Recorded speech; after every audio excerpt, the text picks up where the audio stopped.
compañeras y compañeros, bienvenidos al Sindicato Mexicano de Electricistas. Vamos a dar inicio a esta rueda de prensa dando lectura al boletín que plantea cuáles son los temas y su desarrollo. Inmediatamente después vamos a dar el uso de la palabra a la compañera Lorraine Clever. Ella es la representante en México de la APL-CIO de Estados Unidos. Y finalmente nuestro compañero secretario general terminará con una intervención. Entonces vamos a darle lectura a este boletín de prensa el día de hoy, 24 de enero del 2012. Crece la solidaridad internacional con el Sindicato Mexicano de Electricistas. Admiten quejas del ESME en Canadá y Estados Unidos en contra del gobierno de Felipe Calderón por violaciones a los derechos laborales de sus agremiados. Crece la campaña internacional de Labor Star en solidaridad con el ESME, demandando la reinstalación de los 16.599 electricistas en resistencia y la libertad de nuestros presos políticos. El ESME realizará acciones de solidaridad con el Sindicato de Electricistas griego y la huelga de los acereros de ese país, demandando ante la Embajada de Grecia un alto a la represión y la solución a las demandas obreras.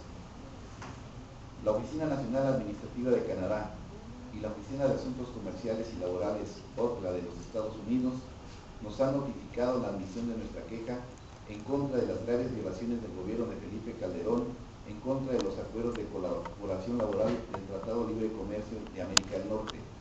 Esos acuerdos obligan a los gobiernos que suscriben el TELECAN a respetar la legislación laboral vigente de cada país, así como el contenido de los convenios internacionales de la Organización Internacional del Trabajo, OIT.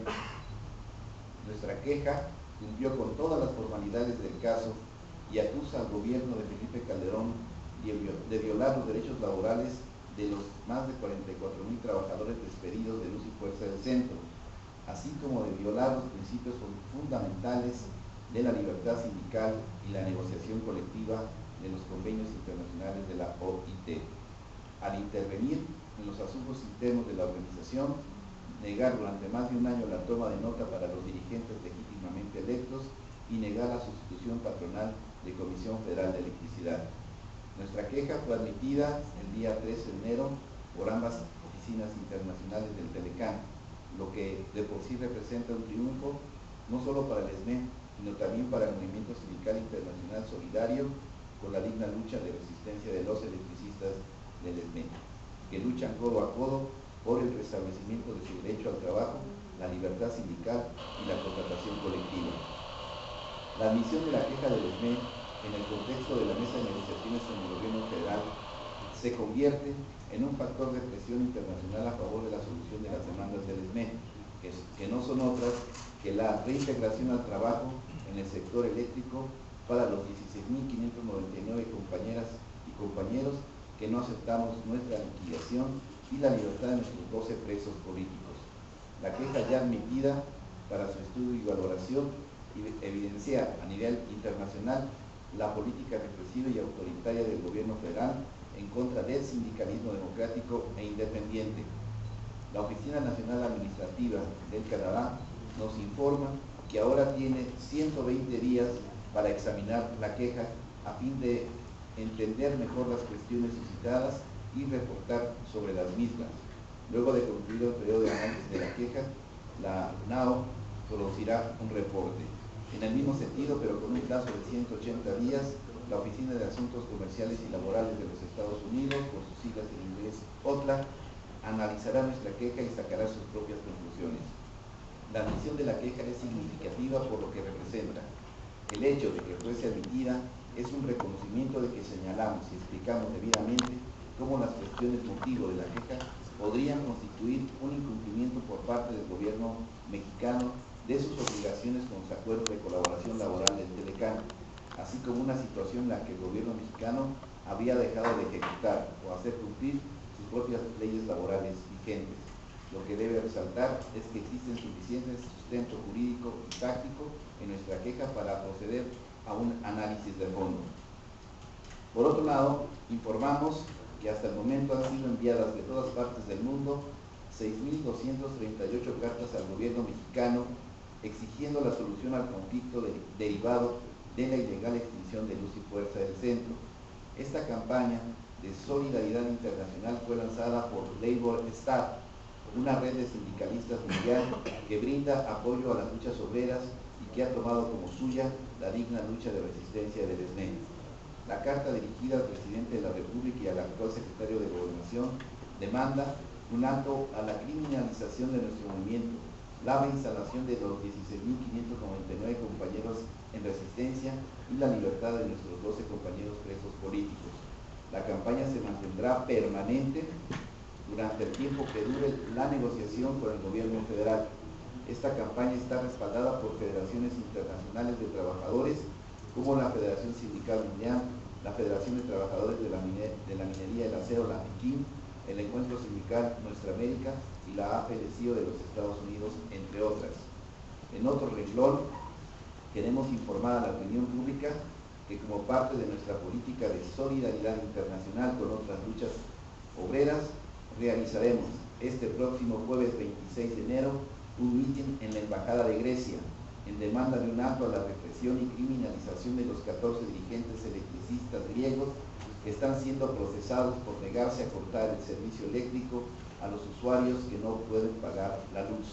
Asimismo, para demandar del gobierno griego la solución a las demandas de los huelguistas del acero que exigen la reinstalación de sus 50 compañeros despedidos, el respeto a su contrato colectivo de trabajo y un salario digno. La cita es en Sierra Gorda, número 545, Lomas de Chapultepec, a las 10 horas.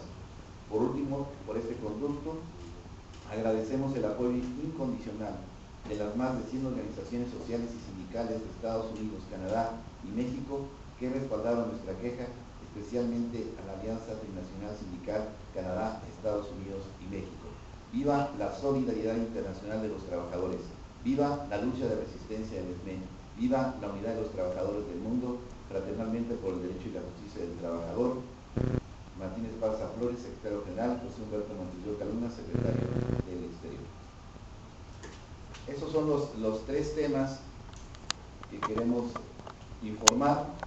Les vamos a dar a los medios la copia de la notificación oficial de estas oficinas del Telecán, la de Canadá y la de Estados Unidos, para que puedan documentar su nota. Y ahora le vamos a pedir a la compañera Lorraine Clever que nos pueda dar su opinión respecto a esta admisión de las quejas. Ella es representante en México de la AFL-CIO.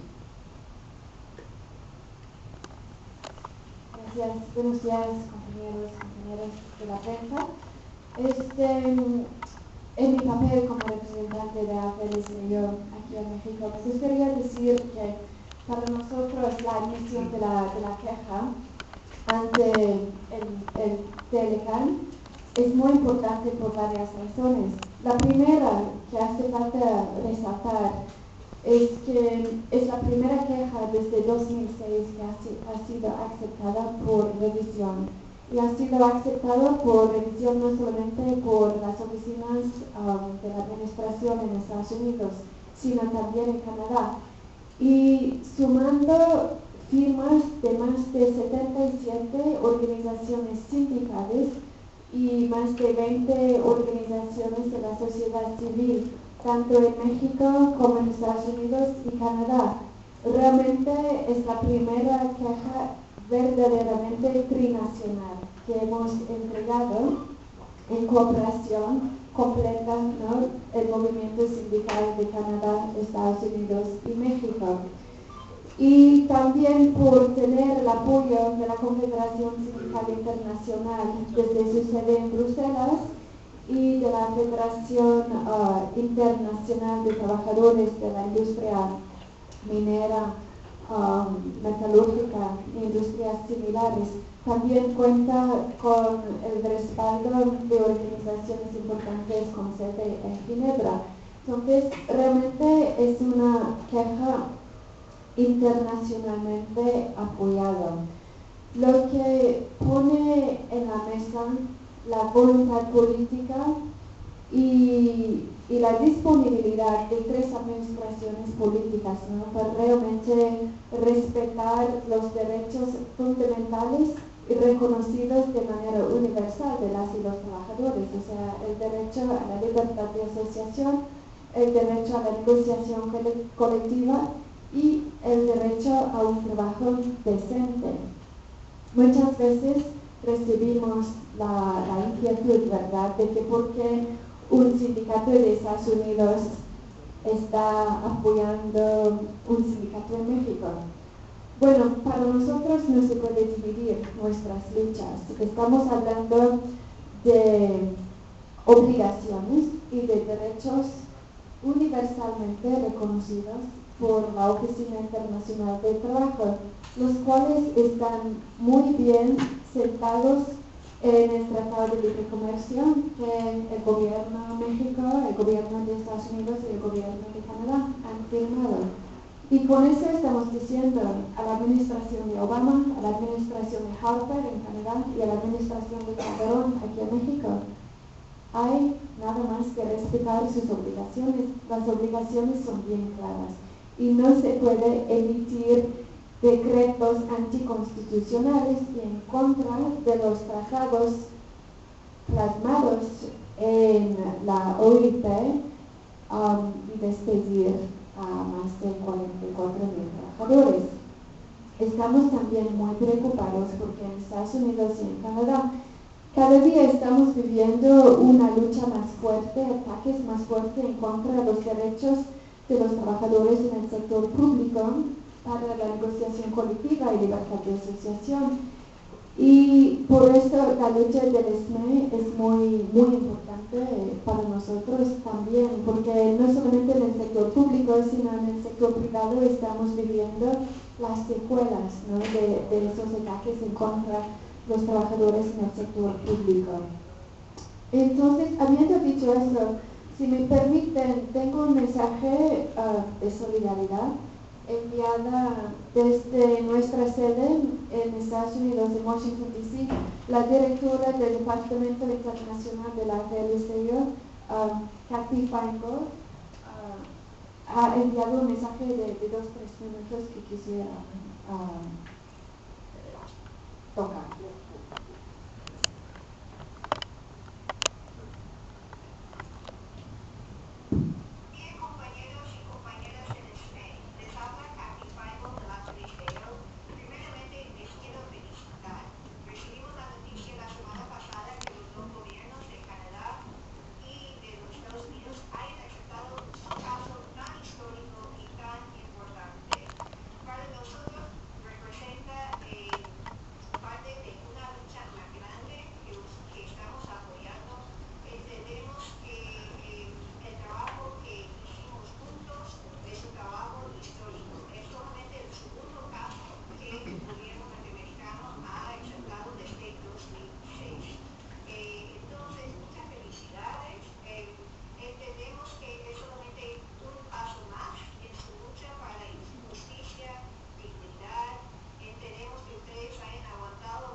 Muchas gracias, Lorraine. Bueno, a continuación vamos a darle uso a la palabra a nuestro compañero secretario general Martín Esparza.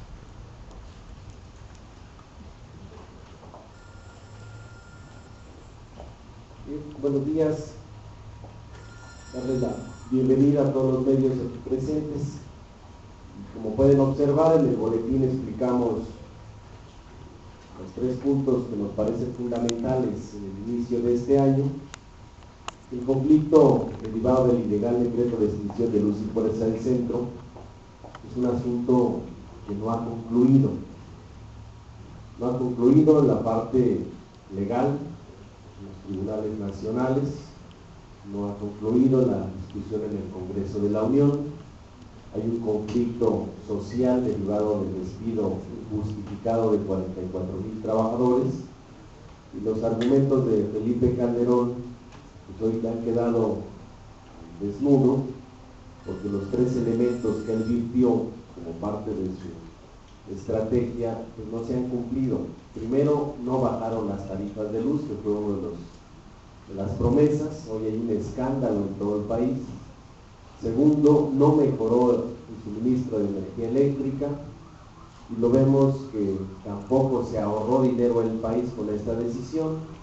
Lo que sí se ha quedado al descubierto pues es todos los negocios que trae Felipe Calderón con las empresas transnacionales, todo el quiebre de la empresa CFE, los miles de millones de pesos que tiene de deuda, son más de 600,000 millones que debe CFE a través de los pidiregas, y por eso la insistencia de que los usuarios paguen por adelantado la luz con los medidores de prepago, y por eso el autoritarismo de la administración de CFE, mandando a cortar la luz hasta hospitales, no importando que se mueran niños por la falta de suministro de energía eléctrica. Y hoy queda descubierto que la extinción de luz y fuerza del centro fue un acuerdo político entre el PRI y el PAN.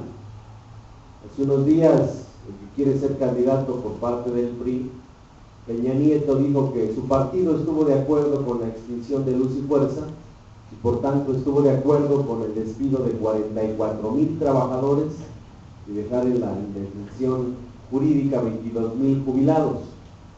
Los responsables de este acto autoritario y fascista es el gobierno de Felipe Calderón, con la complicidad del PRI, que encabeza a Peña Nieto, y es el PRI de Salinas de Gortari, que quiere terminar su obra que inició en 1992, de privatizar por completo el sector eléctrico, de entregarle la fibra óptica a sus amigos de Calderón, y acabar con la ley laboral, que para eso ya mandó su iniciativa el PRI y el PAN, de acabar con la contratación colectiva, acabar con los sindicatos.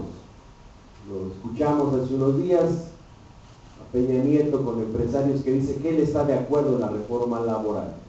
Se insiste con esta política económica neoliberal, cuando vemos que en Europa están quebrando prácticamente los países capitalistas, los países del primer mundo, y se insiste en la apertura del sector energético de nuestro país como una de las medidas, dicen, para seguir haciendo más millonarios en México, con miles y millones de pobres.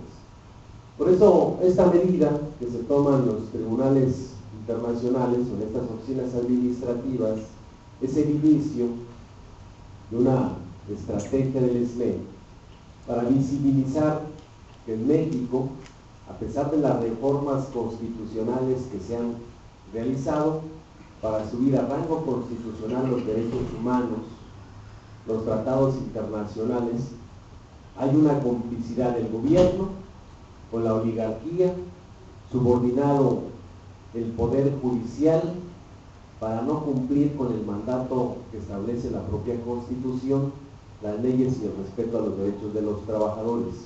Esto es el preámbulo de lo que será nuestra demanda en la Comisión Interamericana de Derechos Humanos, en la Corte Interamericana de Derechos Humanos, y este mismo año llevaremos nuevamente el caso ante la Organización Internacional del Trabajo para poder darle a conocer al mundo que en México no es lo que dicen los embajadores ni los consulados, ni todo el aparato burocrático que tiene el gobierno, toda la inversión que tiene para hacer lobbying a nivel internacional, para hacer creer que México es un país democrático, que en México se respetan las leyes. Eso es mentira.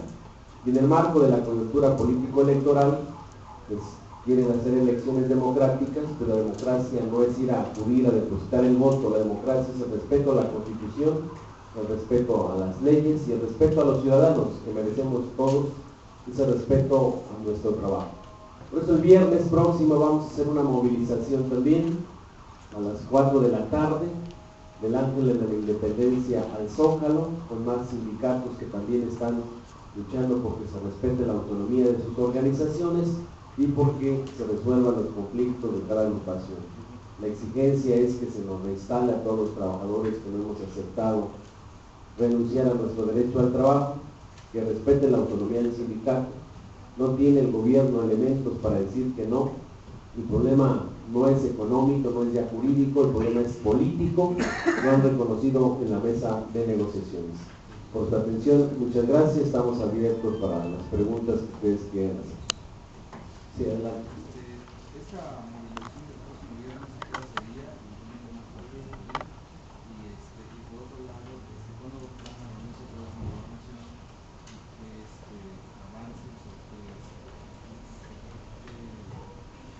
a la mesa? Sí, en gobernación nos vamos a reunir hoy a las 8 de la noche. Dejamos ya las propuestas por parte del SME de la contratación directa a CFE. Esto resolvería ya de fondo el conflicto. Ya contabilizamos, cuantificamos el monto de la plantilla de trabajadores anualizado con nuestro contrato colectivo, apenas representan 2.500 millones de pesos, y la infraestructura que se ha creado por más de un siglo factura 56.000 millones de pesos. Con esto se resuelve el problema de fondo, porque la actividad económica se sigue desarrollando con una infraestructura que construimos nosotros. Hoy la legislación permite que puedan estar dos sindicatos en la misma empresa. Y también tenemos un convenio entre el SUTER y el SME que define nuestras zonas y materia de trabajo. También se planteó una propuesta de una empresa paraestatal para el Distrito Federal. Eso se planteó en la mesa, el gobierno federal dijo que se hiciera la presentación y lo hicimos con la coadyuvancia del gobierno del Distrito Federal. ¿En qué consiste esta paraestatal, que así se nombró? Es en la transferencia de activos del gobierno federal a esta paraestatal, que la ley también lo permite. La ley de entidades paraestatales establece que puede tener un sector subsidiarias o descentralizadas, como es el caso de Pemex. Por ejemplo, Pemex, un organismo público descentralizado, tiene 4 subsidiarias y permite hacer la misma actividad. Aquí, ¿qué planteamos nosotros? Que para que esta empresa, bueno, fue el planteamiento del gobierno del Distrito Federal, que para que esta empresa nazca financieramente sana, debe de haber transferencia de activos. ¿Qué actividades son las que se pueden desarrollar? La generación, transmisión, transformación, distribución y venta de electricidad. Establecimos cuáles son los centros de trabajo, cómo incorporaríamos al personal y le resolveríamos toda la bronca que traen, que están parchando la red automática del primer cuadro de la ciudad. Todas las delegaciones traen un problema gravísimo con el suministro y además pues están robando toda la red de mediana y baja tensión, que es conductor de cobre. Y por los datos que tenemos, quien dio la orden de retirar ese cobre fue Néstor Félix Moreno Díaz, que anda prófugo de la justicia. Él fue el que recibió la infraestructura y dio la orden de retirar toda la red de mediana y baja tensión. Imagínense dónde está parando todo ese cobre que ya retiraron. Son miles ya de metros lineales de mediana y baja tensión, y esto es un daño patrimonial para la propia empresa pública. Esa propuesta ya está en la mesa. ¿Cuántos cabrían en esta paraestatal? Es lo que vamos a discutir el día de hoy.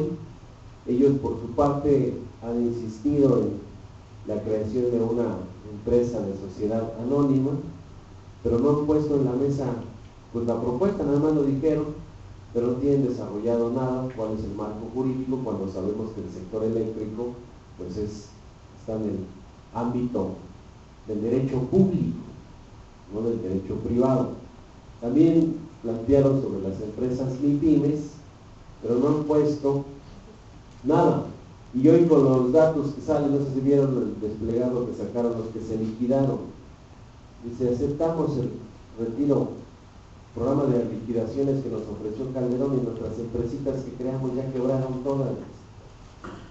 Dice, nada más hay como 3,000 trabajadores dentro de la CFE, dice, y son los más cercanos o los familiares al marrano traidor de Alejandro Muñoz, y todos los demás nada más se quedaron viendo y le creyeron al presidente. Entonces esas propuestas pues, prácticamente en la mesa no tienen ningún sustento, toda vez que ya quebraron las demás. Aquí la propuesta es muy clara, el problema es político, y nosotros vamos a continuar con la movilización hasta que nos recuperen o regresen nuestra fuente de trabajo, que es el único patrimonio que tenemos. En la marcha, quienes van al SME, van los sindicatos del Distrito Federal, el sector de educación, está el CITUAM, está el STUNAM, también ya confirmó su participación, están los compañeros de Chapingo también, y está el Sindicato Mexicano de Electricistas. Los compañeros mineros van a mandar también un contingente, ellos tienen un foro el viernes y el sábado, jueves y viernes, y van a mandar un contingente también a esta movilización. Martín, sí. ¿Tiene planeado alguna estrategia contra Enrique Peña Nieto por ese acuerdo político signado con el PAN? Sí, simplemente le vamos a decir a la sociedad que el proyecto que encabeza Enrique Peña Nieto es el mismo de Salinas de Gortari. Él fue el que inició la apertura del sector eléctrico en 1992 con la reforma de la ley del servicio público. Entonces ellos están en contra de las empresas públicas porque traen los intereses con las transnacionales, y lo dijo categóricamente, como ya se siente presidente, dice que llegando lo primero que va a agarrar es a Pemex, que porque no se puede abrir más Pemex por un tema ideológico en el país, o sea que la Constitución no le interesa, que la visión que hicieron el constituyente del 17 para recuperar la tierra, los minerales, litorales y los hidrocarburos, no fue con una visión de futuro de tener ese combustible como parte del desarrollo económico y social de una nación, sino él trae sus intereses de negocio. También lo dijo ya claramente que va a ir sobre el sector eléctrico, que van a continuar. Si ya dieron 750 permisos y ya tienen el 50% de generación las transnacionales, pues la intención es muy clara, es acabar con la generación de electricidad para que quede en manos privadas como parte de su acuerdo comercial de integrar el continente en el sector de energía. Y también es muy claro que dice que van a impulsar la reforma laboral. Entonces Peña Nieto es enemigo de los trabajadores en este país, es enemigo de los campesinos, de los que lucharon en ese movimiento revolucionario de 1917. Es un neoliberal más que obedece a los intereses de Salinas de Gortari. Vamos a explicar a toda la nación, vamos a salir con nuestra organización política del pueblo de los trabajadores a explicarles las plataformas políticas de cada gobierno. Los panistas, no se diga, son peor. Pues sí tenemos que explicar qué es lo que representa cada uno de esos candidatos. La del 31 también en el frente clasista por la soberanía alimentaria, que ahí pues hoy el tema de la hambruna es ya una crisis en el campo mexicano, no hay soberanía alimentaria, hoy se está pues importando la mayor parte de granos básicos y hay un grave problema en toda la nación, y ese problema también lo empezó Salinas de Gortari.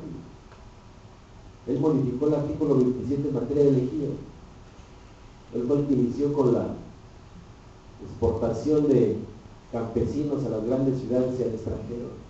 Entonces es todo el problema que está ocasionando Yo creo que también hasta los de la CNC tienen que observar quiénes son sus enemigos, porque la CNC vio claramente cómo en el presupuesto para el 2012, Rojas con Videgaray y todo ese grupo le quitaron al campo para este año más de 3,000 millones de pesos.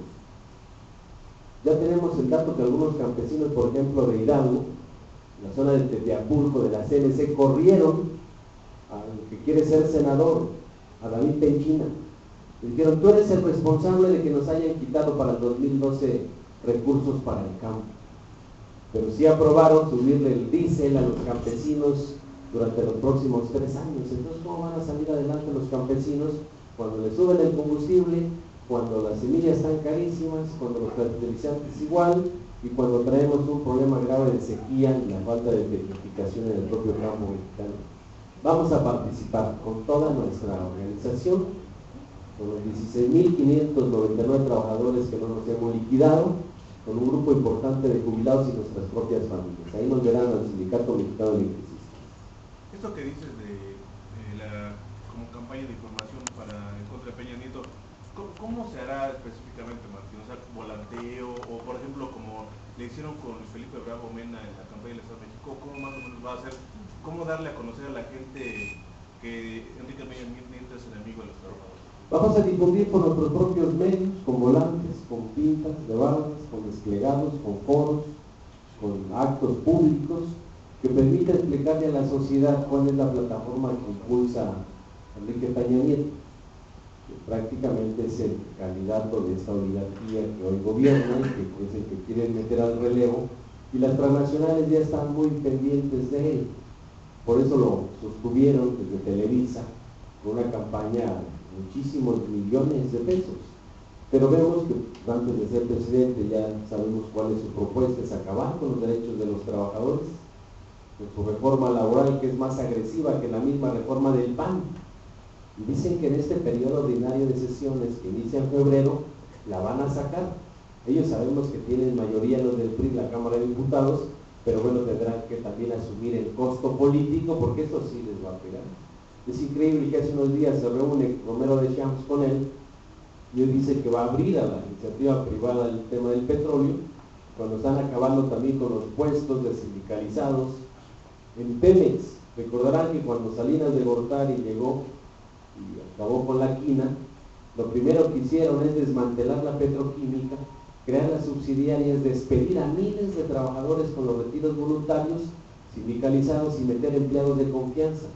Le metieron una estructura administrativa que es costosísima, pero además lo hicieron a través de una empresa estadounidense que contrataron, McKinsey, para que les hiciera la reestructuración en Pemex. Y crearon también una subsidiaria que es la única que gana dentro de Pemex. Vemos que el 80% del petróleo se va a Estados Unidos, a otros países, y aquí no han cumplido con los compromisos de refinar el petróleo, porque les traen los negocios de la importación de gasolinas. Ganan por dos lados: vendiendo el petróleo al extranjero y comprando gasolinas caras. Lo vamos a explicar en todo el país. Oye, Martín, si nos podrías cuantificar un poco, para más o menos tener claro, en cuánto se ha parchado la red, en qué medida, en cuánto se ha deteriorado la red, y sobre todo, cuánto se ha robado de carros, cuánto significan, no sé, en pesos, si nos puedes decir para tener un panorama más o menos. Los datos que tenemos, por ejemplo, de los usuarios discontentos de la zona central del país, de los 6,5 millones de usuarios, tenemos el dato de que 3,5 millones no están pagando la energía eléctrica. Empezaron pagando, porque les llegaba de 50 a 60 pesos, pero enseguida les llega una refacturación desde el año 2009, cuando les tomaron lectura y les han hecho contrato con CFE. Son lecturas estimadas, y además el costo del kilowatt hora, para darse un ejemplo, en promedio en Luz y Fuerza estaba a 2 pesos 70 centavos. Hoy el promedio en CFE es de 3 pesos con 70 centavos. Le quitaron el subsidio a los usuarios, se lo quitaron desde el Congreso. Lo que nosotros estamos haciendo, un levantamiento, o lo vamos a iniciar, tenemos detectado con imágenes, fotografías de todo el retiro de la red de mediana y baja tensión. Le hemos pedido a la Asamblea del Distrito Federal se establezca un punto de acuerdo para pedirle al jefe de gobierno que cree una comisión desde el gobierno del Distrito Federal, con técnicos, con ingenieros, que puedan hacer un levantamiento del daño a la red, a la infraestructura eléctrica del Distrito Federal de las 16 delegaciones. Si ustedes observan, en la mayor parte de la red aérea, ya el cobre que se tenía por una cuestión técnica en la zona más importante del país, se diseñó esta red con cobre. Primero, el cobre es mejor conductor de electricidad. Segundo, pues el tema del ambiente, de la contaminación, es más resistente el cobre ante todos los efectos atmosféricos. Y tercero, con el cobre se le puede dar servicio de voz, datos, imágenes, servicio de internet a los usuarios. Sin embargo, con estas medidas pues le quitaron esa posibilidad a la empresa pública, pero además hay un daño patrimonial que debe de ser cuantificado, y ese daño patrimonial hay un responsable que se llama Néstor Félix Moreno Díaz, que fue el que recibió la infraestructura eléctrica de Luz y Fuerza. Los datos que sí tenemos es que el cobre anda por el orden de los 100 pesos el kilo, y el aluminio está entre 7 y 8 pesos. Entonces es muy fácil de cuantificar, pero hay que hacer todo un trabajo titánico, porque observamos que en todas las delegaciones lo retiraron. En los estados igual, incluso líneas de 85,000 volts que estaban en cobre, ya lo retiraron. La misma sistema de tierras de toda la red subterránea, que es cobre, lo retiraron, o más bien se lo robaron, porque no se puede explicar de otra forma. No hay ninguna explicación técnica que permita justificar el retiro del cobre por aluminio. Este es un robo que le han hecho a la empresa pública. Incluso tenemos las propias imágenes de cómo entregaron el cobre a distintas fundidoras. Este tema es un tema que va a dar mucho de qué hablar en esta coyuntura político-electoral. Y también lo vamos a explicar. Tenemos un programa en las delegaciones de visitas. Este fin de semana, el sábado, vamos a estar en Álvaro Obregón e Iztapalapa, con miles de electricistas y usuarios, la Asamblea Nacional de Usuarios, explicando el fondo del conflicto. Y además en Iztapalapa tenemos el dato que es la delegación que más resistencia tiene para permitir este abuso autoritario de la CFE. Entonces, sí es un problema grave. Vamos a continuar de visitas en las delegaciones, y aquí en el Distrito Federal vamos a señalar que uno de los responsables del ilegal decreto de extensión fue Beatriz Paredes. Ella fue la del acuerdo político en gobernación, fue la que firmó con Gómez Mon y con el secretario particular de Peña Nieto, Luis Miranda, ese acuerdo donde fue subir los impuestos, la reforma energética, golpear al Sindicato Mexicano de Electricistas para que el PRI pudiera mantenerse firme a la presidencia en 2012, y a cambio que el PAN no iba a hacer alianzas con el PRD. Al final subieron los impuestos, golpearon a los trabajadores, impulsaron sus reformas, y de todos modos el PAN y el PRD hicieron alianzas en varios estados. Pues vamos a explicarle aquí en las delegaciones lo que ha hecho Beatriz Paredes, en una simulación de un gobierno democrático que viene atentando contra los derechos de los capitalinos, porque hoy ese problema lo están viviendo todos los capitalinos de la ilegal institución de Luz y Fuerza del Centro. Y Beatriz Paredes fue uno de los principales promotores de esto.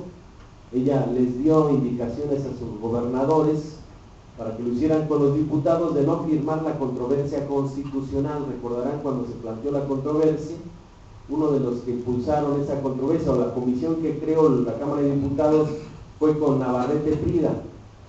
Ahí lo pusieron como responsable sobre el tema de la controversia constitucional, pero fue una simulación, porque al final recibieron línea de Beatriz Paredes, lo tenían ya el acuerdo político con el PAN, para que no se presentara la controversia, y desde ahí se hubiera parado este decreto que es ilegal. Y bueno, no nos queda otra a nosotros más que continuar con nuestra resistencia en los tribunales nacionales e internacionales, y en el tema político explicarle a los usuarios y a los ciudadanos quiénes han sido los responsables de toda esta tragedia nacional. ¿También irían con una campaña del DF contra Beatriz? Explicarle a la gente que Beatriz Paredes es una simuladora. una señora que no representa los intereses de los capitalinos. Y eso es muy importante, menos la señora que está en contra de los sindicatos, esta Wallace, que dice que hay sindicatos que deben de desaparecer, que debe desaparecer este mal gobierno. Los trabajadores lo único que hacemos es generar riqueza en México, y ellos son los responsables de toda esta crisis financiera, porque ellos son los que administran. Entonces los argumentos de extinguir a Luz y Fuerza no son otros más que los intereses económicos. Hay toda una opacidad y corrupción del ilegal decreto de extinción de Luz y Fuerza en México. ¿Alguna otra pregunta?